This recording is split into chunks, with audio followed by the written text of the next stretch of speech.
Okay, Nicole, it's all yours. Great. Hello, everyone. Welcome to today's panel session. Thank you for joining us. My name is Nicole Dutra-Marquez, and I'm a Senior Project Coordinator here at NEHA. I also serve as a Private Water Network Administrator. Today's panel session is brought to you by the Private Water Network. The Private Water Network is celebrating its 3-year anniversary. To celebrate the 3-year anniversary and the National Groundwater Awareness Week, the Private Water Network is hosting a series of events and updates that will highlight opportunities and challenges associated with private wells. For those of you who are not familiar with the Private Water Network, please note that the network is a community of professionals and specialists working to protect the public's health from contaminants in private drinking water resources. The mission of the Private Water Network is to build a sustainable community for those working to support private water programs, to connect with their peers, to share experiences, insights, and resources, and to gain access to timely and relevant guidance for existing and emerging issues, and to build a capacity to do the work more effectively and efficiently in order to protect the public's health from contaminants in private water sources. Membership to Private Water Network offers access to the virtual community platform that provides flexible communication options and easy-to-use knowledge management tools that facilitate collaboration and professional development. Features of the virtual community include a discussion forum, resource library, events calendar, member directory, and community-wide search options. Members of the network can engage on the virtual platform by uploading or downloading relevant materials, engaging in discussions, connecting with peers, and promoting relevant events. Furthermore, the membership to Private Water Network also offers access to exclusive webinars and newsletters on private water issues. To access the portal, you can log in at pwn.neha.org. With that, let's get into today's session. The title of today's session is Developing Approaches to Estimate the Number of Private Wells Within a Jurisdiction. Our speakers are Judy Manners and Stephanie Moraga Michele. Judy Manners is with the Tennessee Department of Health and a recipient of the CDC EHC grant funding. She has been working with the state of Tennessee for 24 years and private drinking water issues for a little over 10 years. Stephanie Moraga Michele is the program manager for the New Mexico Environmental Public Health Tracking, whose main product is the NMT Tracking electronic data portal. NMT Tracking provides data and information on a wide variety of environmental and health-related topics, including water quality. Stephanie leads the New Mexico Climate and Health Adaptation Work Group and is the Department of Health representative on the Governor's Climate Change Task Force. She has a Master of Science in Environmental Health from the Colorado State University and has been working in environmental health epidemiology for over 20 years. Stephanie is a native New Mexican and a well owner and avid hiker. Before I turn it over to our speakers, I want to cover a few housekeeping items. Please note that this webinar is being recorded. The webinar recording will be uploaded into the Private Water Network resource library. We will take questions toward the end of the presentation, so please drop questions into the Q&A box. At the conclusion of the webinar, you will be directed to a short evaluation. Please complete the brief survey and provide your feedback. With that, I will turn it over to our speakers. We will first hear from Stephanie. So Stephanie, go ahead and take it away.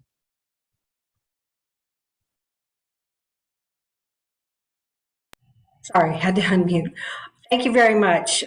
So I'm presenting today on behalf of Rose Galbraith, and you are probably familiar with her. She's big in water in New Mexico and is very involved with private wells. And she was not able to present today. She had an emergency, so I'm her backup, and I hope I can do her justice. I'm going to try to share my screen here.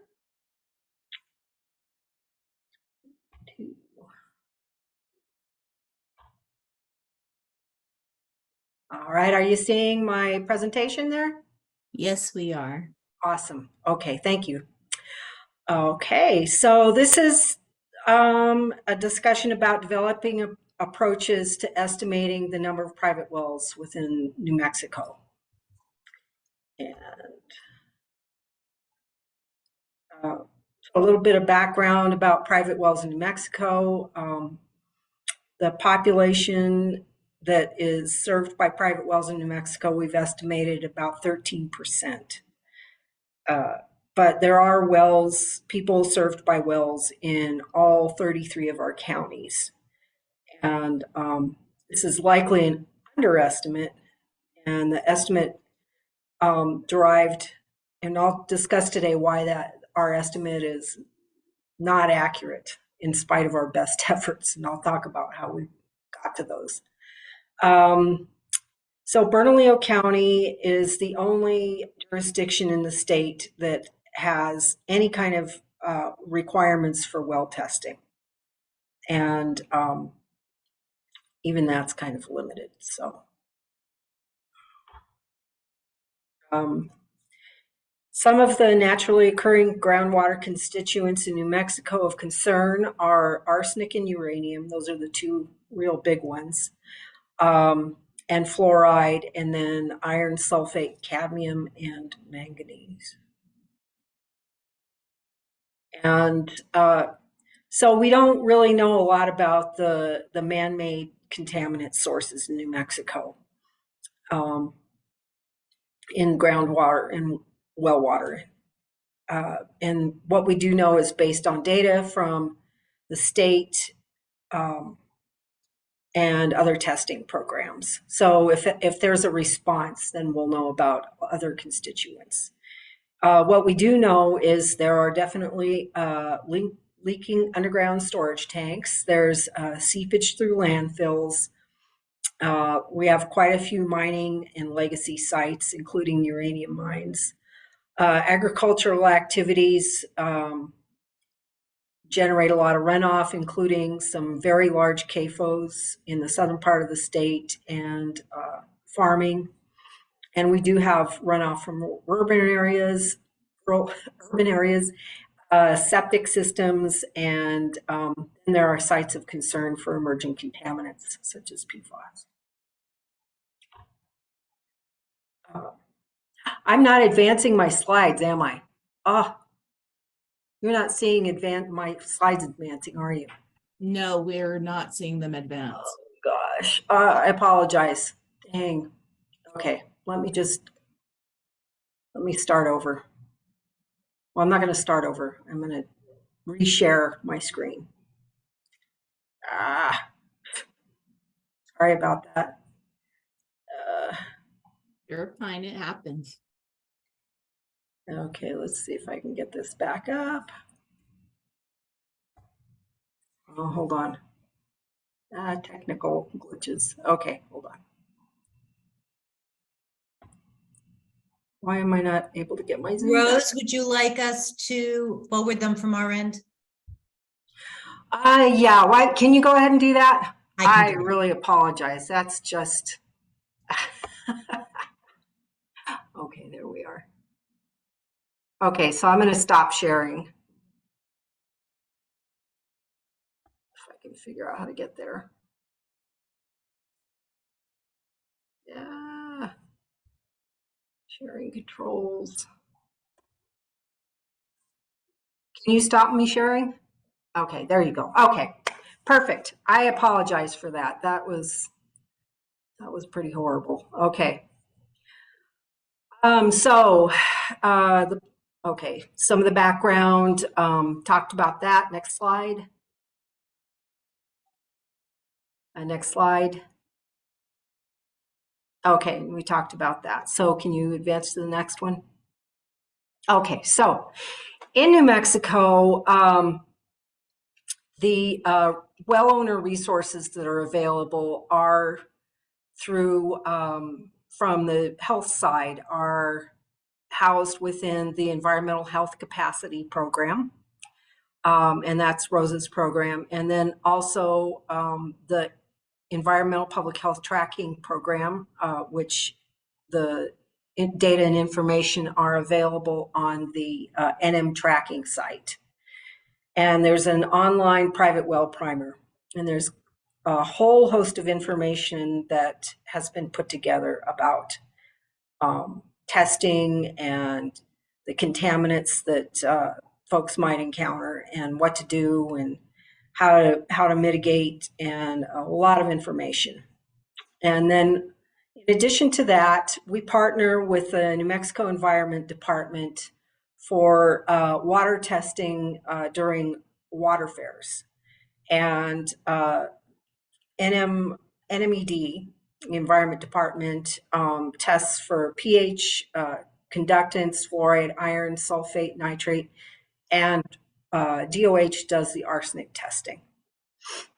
Also, the on-site wastewater bureau will provide testing, very limited for private well owners who have septic systems, for nitrate, fluoride, and iron. Next slide, please.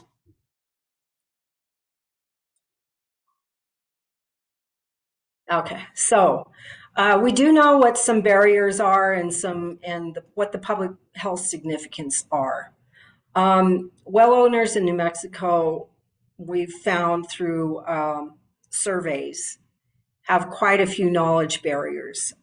They really don't know how to treat their water once they have it tested, what to test for, how frequently to test, or where to get it tested. So we provide that information.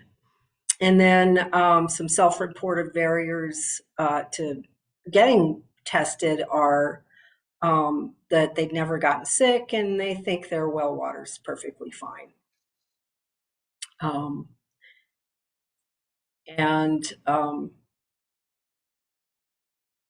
So testing, treatment, and maintenance affordability barriers are definitely an issue because once you know, you have to do something about it.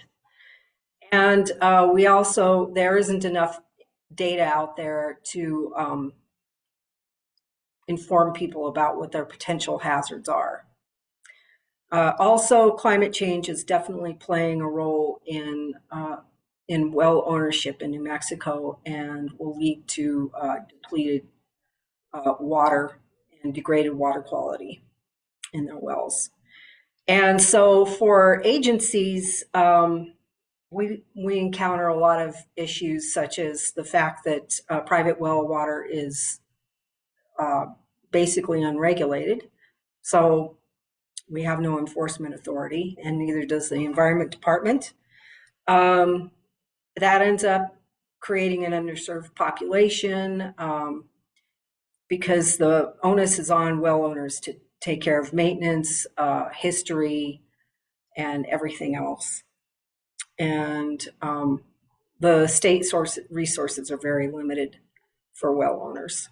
And so building epidemiological capacity really helps to increase the overall capacity for response for well owners. Next slide, please. So how did we estimate the number of private wells and the people who drink from those wells in New Mexico? We wanted to see how we start to quantify the potential risks to well owners, and we want to estimate what protective behaviors are taking place, namely testing. Next slide. Okay, so to estimate the number of private wells in New Mexico, there's a few things you need to know. And one is that NMDOH has jurisdiction statewide. And when I say jurisdiction, I mean we cover the state. There aren't private, individual, like county-specific health departments. And private well estimates, we want to make it the county level or smaller. So what do we do? What geolocated data are available? Next slide. So we have a couple of data sources that are pretty important to us. One is the well permitting data, and this comes from the Office of the State Engineer. And those permits are obtained during well construction. And we have an update on that on a regular basis. And right now, the data says that there are 135,554 private wells. And then we have our own private water quality, well water quality inventory. And this comes from the well testing events and also any additional tests that come from NMED. And the data are generated by the Environment Department, but they're processed and analyzed here at NMDOH. And with that information, we've got water quality data from 25,727 wells. Next slide, please. So the challenge is to link the two data sources by proximity to identify the wells that are unique to the water quality inventory, and then to spatially join to county and to quantify the number of wells by county. And this is, you'll see why this is kind of a challenge as well. Some challenges to this are that the older data are not digitized, they're not electronic, and not all wells are permitted. There are some very old wells that are still in use that haven't been permitted, came before that process. And there's a challenge to verifying whether the same well is actually one well in both the data sets. Next slide, please. So this is how we estimated, and you can see this slide shows the number of private wells estimated by county. And the total number of wells are black in the black bars, the short bars. The permits are the blue bars, and the water quality inventory. Oh, I see. The total is, I'm sorry. The total is the number. The little tiny short bar is the water quality inventory, if that makes sense. So, yeah. So right now, the best estimate we have is 156,956 private wells. Next slide. Okay, so we want to estimate how many people are represented by these wells.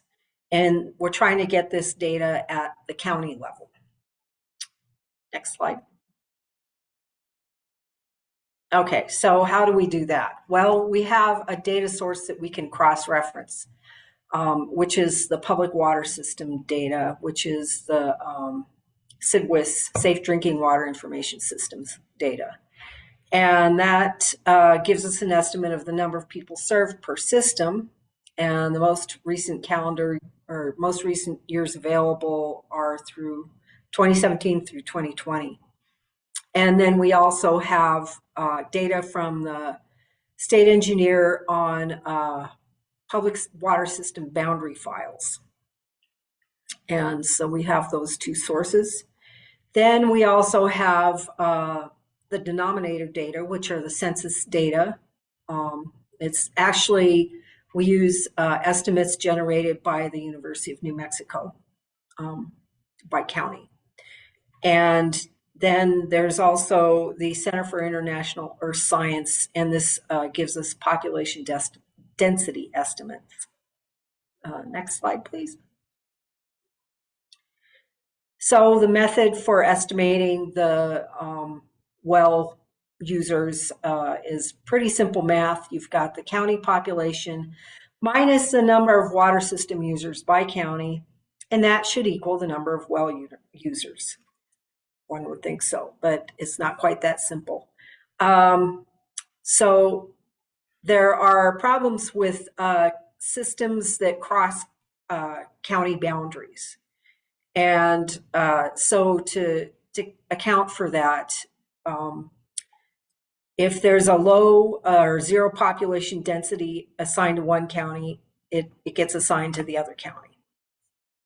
And if the populations have kind of equal density, then we split the polygons kind of evenly between the two counties. Next slide, please. So all the counties, I think you can make out the shapes of the counties, this is where the counties with the check marks are the ones where there are no boundary crossing. And the ones down the center, of course, have water systems that do cross boundaries. And of course, these central counties are some of the most populous counties, like Bernalillo, which is that little one right in the middle there. And so, but fortunately, there's only about 10 systems that actually are split between two boundaries, or counties, rather. Next slide, please. Okay, so we use population density to assign system population. So we take the two-part systems and correct the split populations per county. And then the systems seem to be evenly distributed between counties, so the system populations were split evenly. Systems split between two counties include these here listed here, and I happen to belong on one of the in one of these areas, so it's kind of interesting that the county line is like right down the middle of this town in Chimayo. Overall, we estimate that that's only 0.8% of the overall public water systems. Next slide. Okay, so what are the results and the limitations of this? So the water system estimates aren't a viable source. We've just kind of concluded that for estimating the private wells user populations. And this is because many of the counties ended up, when we tried to do this estimate, ended up with a negative estimate from the number of private wells. So that doesn't make any sense at all. And I'll explain why. Some water system estimates ended up larger than the total county population. So in other words, they estimated there were more people than there were actually in the entire county. And how the systems estimate the number of people served can vary by the water system. So most frequently used is the number of connections and the estimated household size. So if you have a really overzealous developer in an area, you could have a whole lot of connections that aren't actually serving anyone. And so we don't account for inactive connections in that case. Next slide. And you can see here on this chart, I know these are really tiny numbers, but just know that the counties in yellow are the ones where there's an overestimate of water system users. And you can see like some of these counties are just like a huge overestimate. Lincoln County, which is pretty small, had a tremendous overestimate of the number of water system users. So this really complicates things, and it's very hard to derive the actual number of well users using this method. Next slide. So that being said, we're going to move on to estimating the risk and health protective behaviors and what we know about private well testing by county. Next slide. And the data sources and method testing we use are testing estimates. So the Department of Health Private Wells Water Quality Inventory is used for this. And it's compiled from agency partners, namely NMED and others. And the majority of the field tests come from field testing events, and we aggregate those to county. So in this pie chart here, you can see most of the data come from the Department of Health and the NMED water testing fairs. That's that big orange slice. The other one is other state agency data. There's also a tiny bit of local government data, which would most likely be from Bernalillo County testing events.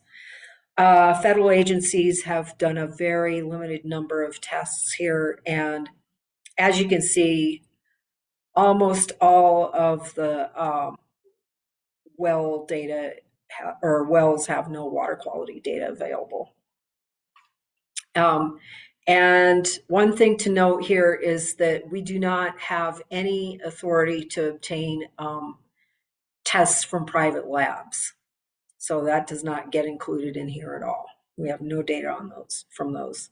Next slide, please. All right, so what are the results? What do we know? So this is well testing by county, and overall, we know about almost 20% of the wells in the state have been tested, and it ranges widely by county. Hidalgo County, which is the lower left boot heel county, with a little yellow arrow, only 4.5% have been tested. The highest percentage is on the upper left, which is San Juan County. And there's a lot of concerns about water quality in that county. They had a big mining accident up there, and a lot of water testing was done up there in recent years. But on average, about 21% of wells are tested. And there are 3 counties where the testing percentage is way above the number of wells in the county. And that's likely due to an undercount of the wells in the county. There's more testing availability and very high participation among the residents there. So like the middle one there, Los Alamos County, is a very high SES county, and so they're very concerned and very aware and will have their water quality tested. In Union and Quay counties, it's more likely an undercount of the actual number of wells. Next slide, please. Okay, so what do we know about groundwater exposures in New Mexico? Next slide. Okay, and so this data source is the private wells water quality inventory for the most part, or actually in total. So the New Mexico Department of Health, from volunteer participation in government-sponsored testing and events and programs, we have 25,727 water quality results. And the most recent compiled is from 2018. And I just have to give a plug in for Rose here, because she is the one who does all this. And she does a whole lot of other things, water related. And the private wells program no longer exists in fact. So she's compiling these data on top of other duties she currently undertakes. So she does have more data. It just hasn't been compiled into the inventory yet. And we have data through 2022, and testing events start up in the next few weeks or so. Next slide, please. So how do we determine the private well water quality by county?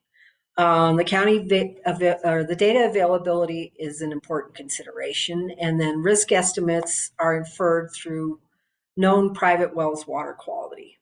And the water quality data available from government sources is cleaned, geolocated, and compiled. And they're summarized by the key constituents. Mostly this is what we're looking for is arsenic, cadmium, fluoride, iron, manganese, nitrate, sulfate, and uranium. And we provide all those data on the tracking portal. The data are summarized by county and modeled using inverse distant weighted method. And next slide, please. And so this is an example, and one of the constituents most of concern in New Mexico for arsenic. Next slide.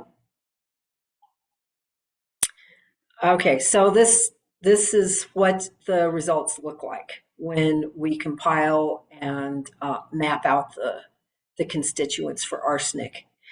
And this really, if you're familiar with the geology of New Mexico at all, this makes perfect sense. The Rio Grande Rift goes right down the center of the state there, a little to the left.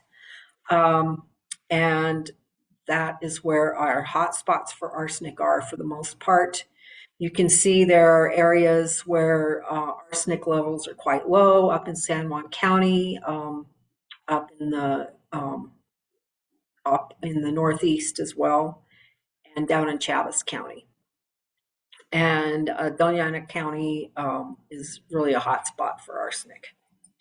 So that is how that is done in New Mexico. Next slide. So how do we apply this information and these data? For one thing, the drinking water focused epidemiology. We identify populations that are potentially exposed to harmful groundwater constituents. So we can do epidemiology in areas where we know there's high concentrations of arsenic or uranium. And we have response efforts that involve potential private well water contamination. So if there's an event, we can launch a response, including testing and information dissemination. And then we also use data for planning, outreach, and intervention development, and building partnerships with folks who can actually implement change. And further, we can identify a population likely to be disproportionately affected by climate change on drinking water quality and quantity. And this is one of our newer endeavors. Next slide. And so most recently, we partnered EHC and our program, the tracking program, partnered with the New Mexico Environment Department on-site wastewater bureau to map data for both septic systems and private wells. And these data are available on the tracking site. If you go to the septic systems page, there's a little link, and this map will come up in ArcGIS. It's actually a story map. It's really pretty informative. This one, it's really hard to see, but those orange dots are, this is a shot of the map where nitrate levels exceed 10 parts per million. And that's the little orange dots there. And I would encourage you to take a look at that. It's pretty new. Next slide. And so what are our data limitations, and what do we want to do in the future? So one project we worked with the Office of the State Engineer was to require well tags be disseminated for all wells with new construction. And we tried to get well tags disseminated to folks that already had existing wells, but that was pretty limited. So that is in place. That way people can look up their information and history online just by knowing the number of their well tag. We also would like to obtain private well testing data from commercial labs. There's a lot of barriers to that. We'd like to do additional regional contaminant assessments. The septic systems data is still in the gathering phase. There's a lot of septic data that are missing from that map that I showed you earlier. And we'd like to look at emerging contaminants as well. And then complete statewide water system boundaries are needed. We need to map those and so we can get more accurate user estimates. And we're slowly moving towards this goal. It takes a lot of partnership and a lot of education, but we are working towards that. Next slide. Okay, and that's about it. I'd like to, here's the acknowledgements, and thank you very much. I think there's one more slide. I don't know. Great. Thank you so much, Stephanie. That was Sure. great. Judy, we will go ahead and pass it over to you if you'd like to share your screen. And you are up and running. Thank you.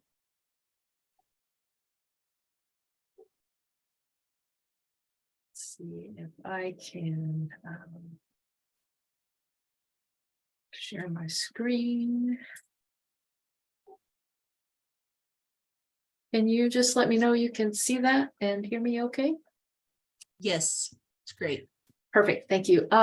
So just as New Mexico was fortunate enough to get some funding from NEHA and the CDC Environmental Health Capacity Grant, so was Tennessee. And so the purpose of the project was to estimate the number of private wells, the population served by those wells, and the risk to contaminants. And so we have had a long-standing partnership with Vanderbilt University's Drinking Water Justice Lab. So two students, Mariah and Austin, were extremely instrumental in working on this project. And Dr. McDonald is their advisor there at Vanderbilt. So what I want to do is just kind of go through our approach to this project, which is very similar to New Mexico. Tennessee also does not regulate private drinking water quality.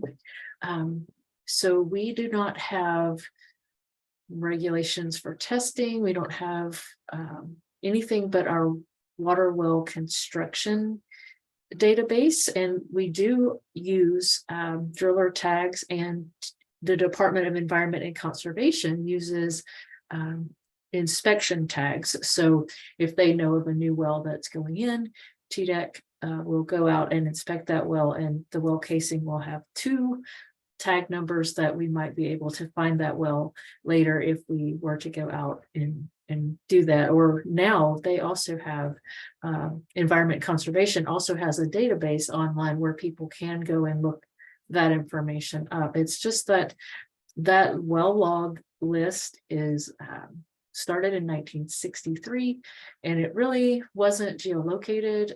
The addresses are no longer correct. Some never had an address.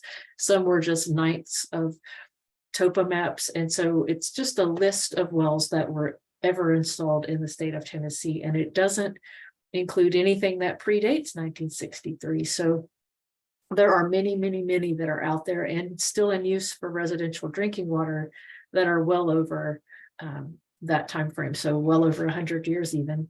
So we use it as an estimate. The data that are more recent are more accurate. So we do have some data there on their website.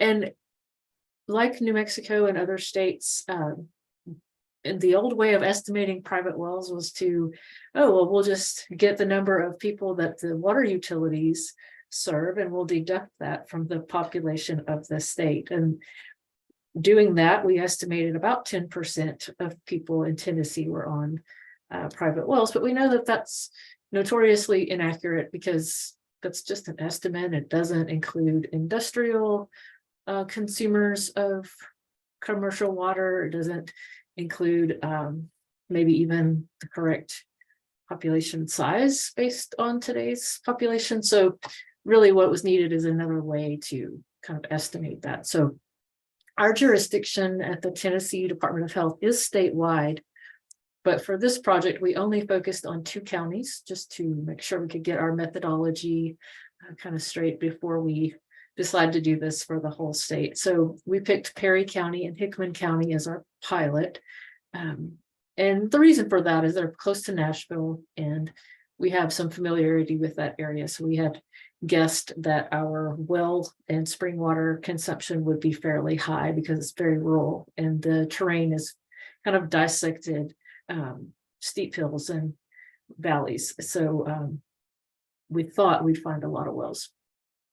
I guess the other thing I should mention is there is one county that does require well testing, and that is Shelby, and that is Memphis area, if you're familiar with Tennessee. We did not get their data for this project, but instead to address the water testing component, we did a field project. So I'll talk some about that. So if you can see in the graphic, Perry and Hickman counties are they are rural and they are termed as distressed. And so we picked those counties because they were distressed and also close to Nashville. We have another project related to at-risk counties. And so we wanted to maximize our resources as much as possible for this work. For statewide contaminants, we're fortunate in Tennessee that we do not have the arsenic problem or radon that some other states have. We do have radon in our extreme eastern Tennessee counties in approximately the 10,000 picocurie per liter range. And then because we are underlain almost 2/3 of our state by karst topography, there's a rapid runoff of surface contaminants, so pesticides and bacteria are at issue, and then of course anything that may be from an industrial legacy site, which we have quite a few of, but again not as many as some other states, so we do feel fortunate in that regard. And then we don't have a way to know how many people will test their wells. Like New Mexico, we don't have authority to get private lab water well test results, and there is a requirement by lenders for real estate transactions. So if a property is being sold and the lender requires that water to be tested, there is a bacteria test result, but we found that people don't keep those records. The Department of Environment and Conservation, they do go out and test wells upon request, but they also don't keep the records, and they do that for a fee. So it's not really even a widespread amount of testing. So the data we use for that is a survey that we created for this project. And we did a survey just to kind of guess at how many people test their wells. So to get the well estimates, we used the TDEC Division of Water Resources Water Well Dashboard.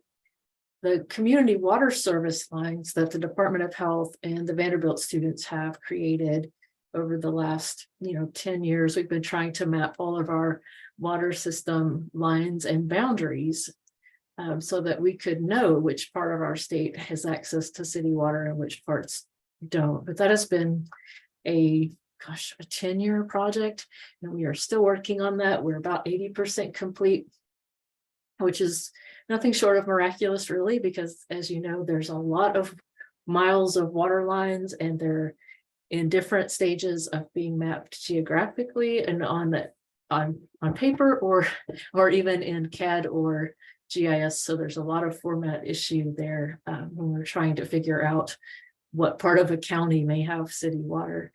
And then the other data set that we used is property parcels. So Tennessee has all of the property parcels for the whole state. And that data set is maintained by the Tennessee Comptroller's Office. And in that data set is a field for what type of water it has. So it's either private or individual or public. And so we use that data to try to mesh with the water system boundaries, the water well dashboard, and figure out who might have city water and who might not. And so Mariah and Austin had the painstaking process of going through that parcel data and kind of calling out those parcels that had a note that they're not owner occupied or there's no dwelling on that parcel. And then they did a SQL filter to filter out those that have either blank water sources or private or individual water sources, and that are occupied and 1,000 feet from a water line. And those are the ones that we decided were more than likely on a private well. And she's done a great job putting this slide together here to kind of demonstrate that. So for our 2 counties, the results are there. As you can see, it's way more than 10% of the population is thought to be on a water well or a spring. So our state estimate definitely does not hold in these 2 counties. And there are a lot of springs and there's no registry for that. So people don't have to test that water and there's no construction standards. It is important to note that because there's no regulation, there's no list, there's no way to know, but lenders, real estate transactions, some lenders will not loan money on a spring water system. So I feel like there may be still an untapped resource there for that. Let's see. And then for our population estimates, similar thing, we use the 2020 census block to get population numbers. We intersected that with the community water system lines, and the students put a buffer on those lines to kind of capture as many people as we could that might be on the city water source. And then they use the property parcel data to pull out properties that are unoccupied or public lands.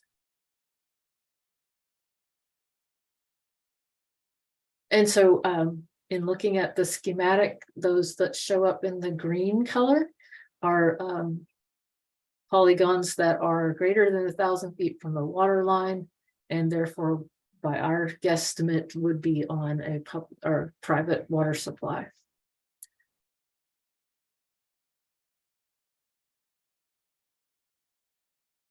And so to get the total population, total numbers of people, you can see that they have estimated individual households and then populations per block here. And it is supporting our, thought that it is 50% for one county and 30% of people on that private water sources.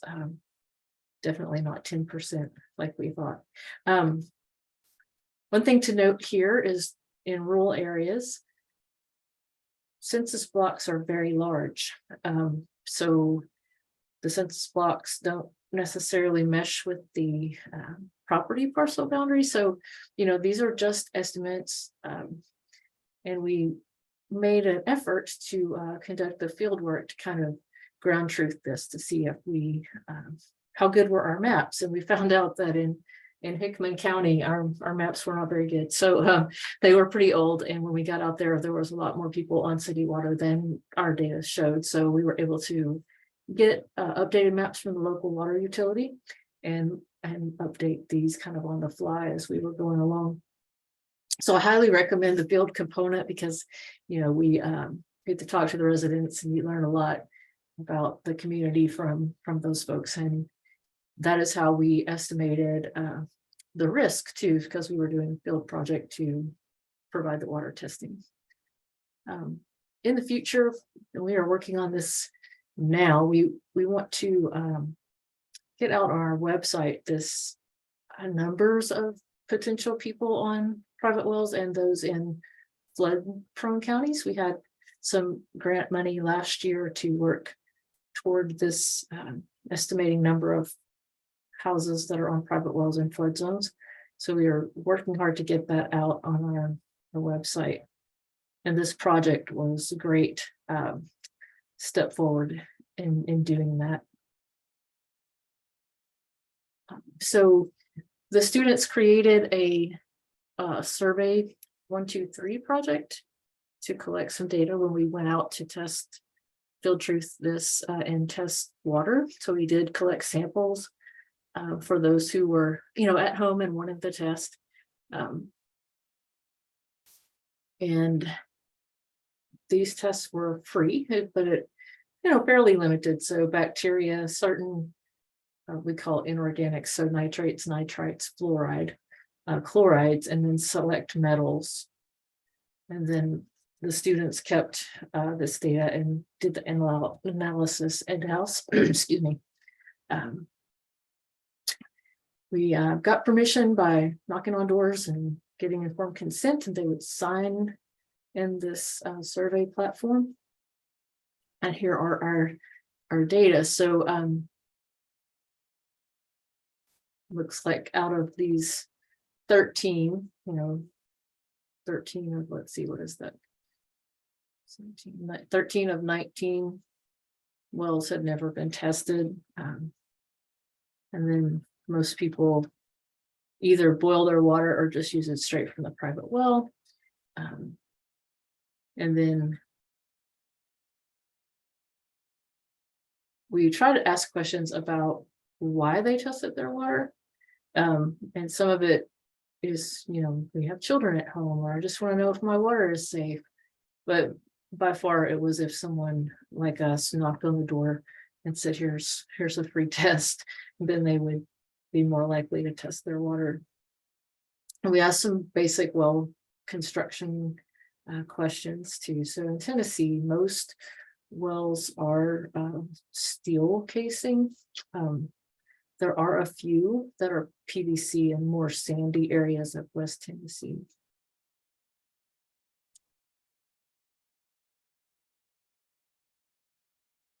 And those are our students, Mariah and Austin. They're collecting the samples.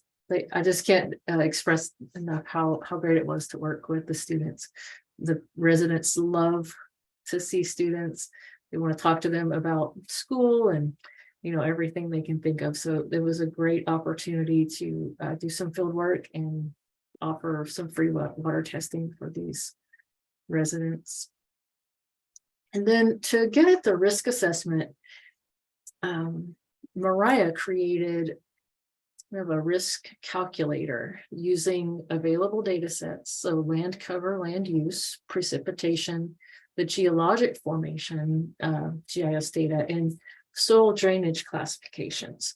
And from that, she just reclassified the raster, so assigned the number in terms of risk, and then used the calculator to generate this risk map, which we are still in the process of validating.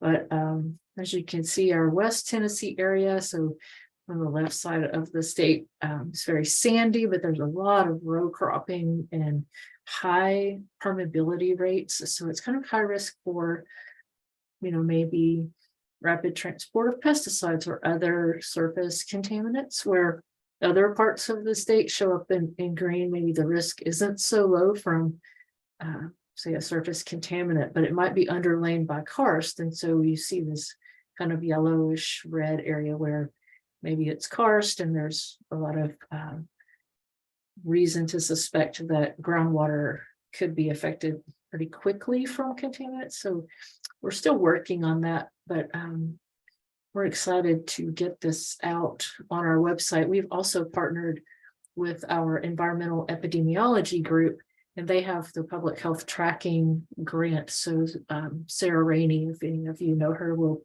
be working on this, we hope, a little later this year, just to get a version of this out on our website. And we did use this for some flood response just this last year, and worked out pretty well to identify wells and floodplains. Of course, the floodplain data that we were using is the FEMA flood risk zones, and that's notoriously inaccurate from time to time, but the ground truthing led us to kind of validate this model. So we're still working on the data. We have limited data, so it's hard to assign a risk based on the testing data that we have, but we can extrapolate from that, at least for our western counties.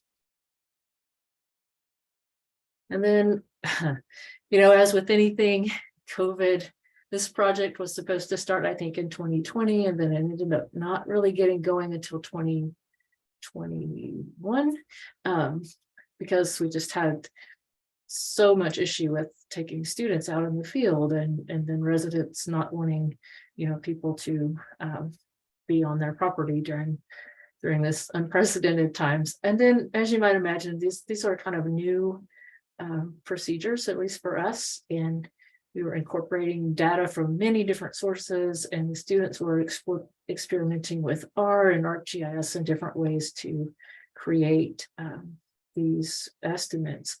So it really was a novel approach for us, and we're excited that we were able to participate. Oh, sorry. Let's see. We've already started on some of these data gaps here. We did send out 11,000 mailers, and we used a version of this model to identify where to send those. So we try to use the TDEC well driller database, so the newly constructed wells, and then parcel data to try to validate some of the addresses. We are still working on the water distribution maps, and TDEC is always improving their water well database. And let's see, I believe that we are sharing these data with TDEC, and then we are going to jointly work on how did we get our data out on the internet without violating privacy rules. And then some acknowledgements there. Of course, NEHA, CDC, and Water Justice Lab, TDEC, the residents. And then one person that's not on here is Erica Rourke, who was with us for a while and moved on to better employment. So with that, I think that's it. Great. Thank you so much, Judy. And thank you, Stephanie, to both of you for sharing your experiences and insights on this project. Just a reminder for our attendees, please use the Q&A box to drop any questions. I saw that we do have one question already there from Elke Urson. Where can I learn more about some of the assumptions behind the risk assessment? Yep. Can you hear me? Yes. Okay, thanks. So I will be happy to share that with you if you would either drop your email in the chat, or I am judy.manners@tn.gov. I'd be happy to send you kind of the white paper behind it. And we're always open to ideas about how to improve that. This is a very generalized risk map. So thank you. Or Judy, if you want to drop your email into that might be the chat easier. box, and Stephanie also, because I know we're out of time, and Sorry I about want to make sure that all the participants are able to reach you and ask their questions. Elke put in a second question. Has there been any legislative movement on making these inventories a requirement? There are some cases I've seen here in Florida I could share. That's a great question.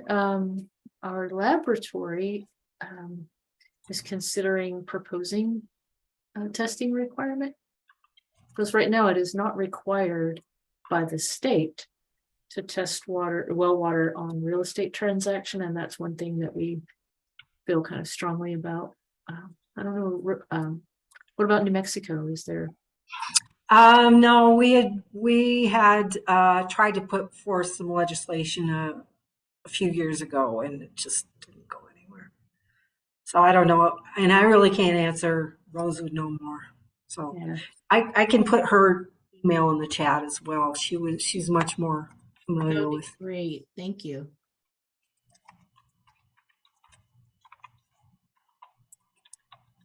All right. Any other questions from the audience? I want to thank the attendees for participating. As a reminder, please take the Private Water Network webinar survey to help us plan for future events and improve the program. The webinar survey has been shared in the chat box. It should also pop up when you exit out of this webinar. And Michelle will be adding those in there for you. And also, we are conducting our annual evaluation right now.